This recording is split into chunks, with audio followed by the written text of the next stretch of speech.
तो फ्रेंड्स, हमें यहाँ पर कुछ भी अपने मन से बनाना है, जैसे कि कोई एक घर, पहाड़, पेड़ या फिर कोई झील। तो जो भी नेचर रिलेटेड है, जैसे कि ये लैंडस्केप है, तो उससे रिलेटेड हम कुछ भी चीज़ यहाँ पर अपने मन से बना सकते हैं। जैसे हम बचपन में बनाया करते थे वैसे ही। और जैसे हम पहले कोई भी चीज़ को बना के एक कलर उसमें फिलअप करते थे, वैसे ही हमें यहाँ पर भी करना है। फ़र्क बस इतना होगा कि हम पहले पेंसिल कलर से, मोम कलर से ऐसे किया करते थे, अब हमें ब्रश से करना होगा। तो यहाँ हमें ये समझ में आता है कि स्केचिंग हमारे लिए कितनी इम्पोर्टेंट है। अगर हम कभी क्लासेस करते हैं या किसी को सिखाते हैं, तो अगर हम उनके सामने रेफरेंस यूज़ करते हैं तो अलग इम्पैक्ट पड़ता है। अगर हम अपने मन से कुछ भी बहुत कॉन्फिडेंटली बना पाते हैं तो बहुत अलग इम्प्रेशन पड़ता है। इसलिए हमें स्केचिंग की प्रैक्टिस नॉन स्टॉप करनी चाहिए। जैसे कि ये ट्रांसपेरेंसी में भी स्केचिंग का चैप्टर है अलग से, जिसमें बताया गया है कि स्केचिंग का कितना बेनिफिट होता है और स्केचिंग हमें डेली लेवल पे करनी चाहिए।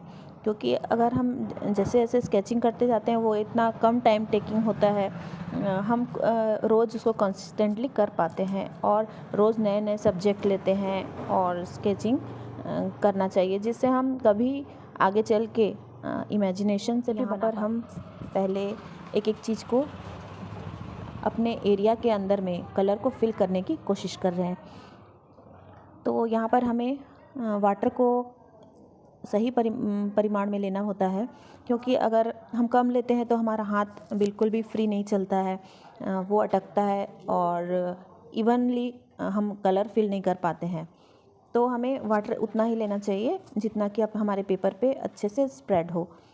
फिर जहाँ पर हम अभी कर चुके होते हैं उस एरिया को हमें बहुत देख के करना होता है, क्योंकि अगर हम उसको डायरेक्टली उसके पास से कर देते हैं तो दोनों कलर मिक्सअप हो जाते हैं और वो एक दूसरे में फैल जाते हैं। जैसे वेट एंड वेट में करते हैं तो आपस में कलर मिक्स हो जाते हैं, वैसे ही यहाँ पर भी कलर मिक्सअप होने का डर रहता है बहुत। और यहाँ पर हमें बड़े और राउंड ब्रश का यूज़ करना है, क्योंकि हमें वाटर इनफ अमाउंट में चाहिए यहाँ पर, ताकि वो फैल सके, एक फ़्लो आ सके। अगर हम छोटे से ब्रश से करते हैं तो वो आधे में आके रुक जाता है, फिर वहाँ से पैच दिखाई देते हैं। तो हमारा एरिया जब तक पूरा कवर नहीं हो जाता, हमारे ब्रश में इनफ वाटर चाहिए हमें, जहाँ पर हम एरिया को कवर अप कर पाते हैं, जिसके लिए हमें पॉइंटेड ब्रश को चूज़ करना चाहिए। इसके लिए हम चेक करते हैं कि पानी में हम अगर डुबो के देखते हैं और थोड़ा सा उसको झटक के देखते हैं तो उसमें एक पॉइंट बनता है।